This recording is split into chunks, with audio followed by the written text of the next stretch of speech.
వైద్యులే తన బిడ్డను చంపేశారని మృతురాలి బంధువులు ఆరోపిస్తూ కన్నీరు మున్నీరయ్యారు. తమకు న్యాయం చేయాలంటూ పిఠాపురం ప్రభుత్వ ఆసుపత్రి వద్ద మృతురాలి బంధువులు ఆందోళన చేపట్టారు. కొలప్రోలు మండలం చేబ్రోలుకు చెందిన దొండపాటి శ్రీదుర్గ అనే గర్భిణిని ఈ నెల 14న డెలివరీ నిమిత్తం పిఠాపురం ప్రభుత్వ ఆసుపత్రిలో ఆమె బంధువులు చేర్పించారు. స్కానింగ్ రిపోర్టు ద్వారా ఆమెకు సిజేరియన్ చేయాల్సి ఉండగా దాన్ని పట్టించుకోకుండా ఇక్కడి వైద్యురాలు నార్మల్ డెలివరీ చేశారని బంధువులు ఆరోపించారు.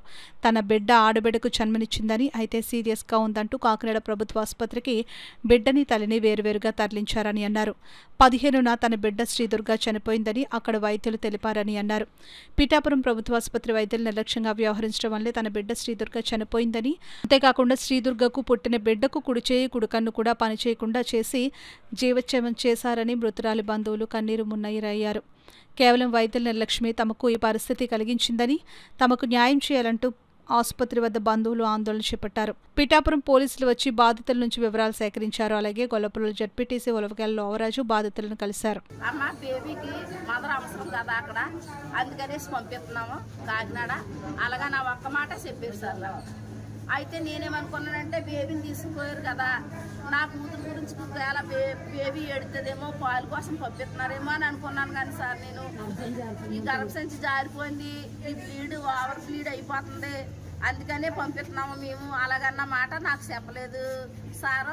ఆ మేడమ్మ మామూలుగా మమ్మల్ని ఒక ఆంబులెన్స్ మీద ఎక్కించింది, అటెండర్స్ని పంపించింది. నా పెద్ద పాపని నా మనవరాలను ఒక ఆంబులెన్స్ మీద ఎక్కించి కాకినాడ పంపించేసింది సార్. అక్కడి నుంచి అక్కడే ఇవన్నీ చూసుకుని కాకినాడ డాక్టర్లు ఎంత పని చేశారమ్మా, అసలు ఎవరు పోసారు ఈ డెలివరీ, చూసిందా లేదా రిపోర్టులు, గర్భసంచి చిరిగిపోయిందమ్మా, గర్భసంచి తీసేయాలి అమ్మాయికి. అమ్మాయి కూడా చాలా సీరియస్గా ఉన్నది. ఈ అమ్మాయి బతుకుతుందో బతకలేదో కూడా చెప్పలేము అలాగనేసి అన్నారు సార్. అప్పుడు వరకు మాకు అసలు ఈ అమ్మాయి ఎలాగవుతుందని కూడా మేము అస్సలు అనుకోలేదు సార్. ఈవిడ వచ్చింది సార్, 10 నిమిషాలు పోయిన తర్వాత వచ్చింది, లోపలికి వెళ్ళింది. ఏం మాట్లాడుకున్నారో ఏటో తెలియదు సార్. 10 మంది డాక్టర్లు మేడం వాళ్ళు అందరూ వచ్చి నీ కూతురికి వచ్చిన భయం ఏమీ లేదమ్మా, నువ్వు కంగారు పడకు అలాగని నాతో ధైర్యం చెప్పారు తప్ప కానీ వాళ్ళు కూడా ఏమీ చేయలేకపోయారు సార్. గర్భసంచి జారిపోయింది, గర్భసంచి ఆపరేషన్ చేయాలా అలాగనేసి ఆపరేషన్ చేశారు సార్ అక్కడ. అప్పటికే నా కూతురు కోమలోకి వెళ్ళిపోయింది సార్. ఇక్కడే పాడు చేసి పారేశారు సార్ నా కూతుర్ని. అయితేనే నా కూతుర్ని బలిమిని చంపేశారు సార్. ఈ బిడ్డ దిక్కుమాలది అయిపోయింది సార్. నాకు ఒక సోకాపని మిగిలించింది సార్ ఈ డాక్టర్ అమ్మ.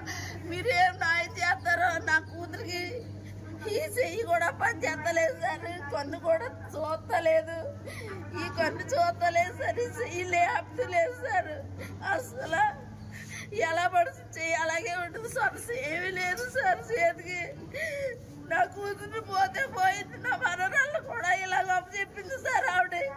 ఎలా పడుతుంది అలాగే ఎలా పడుతుంది సార్, అసలు ఏమీ తీసుకుంటలేదు.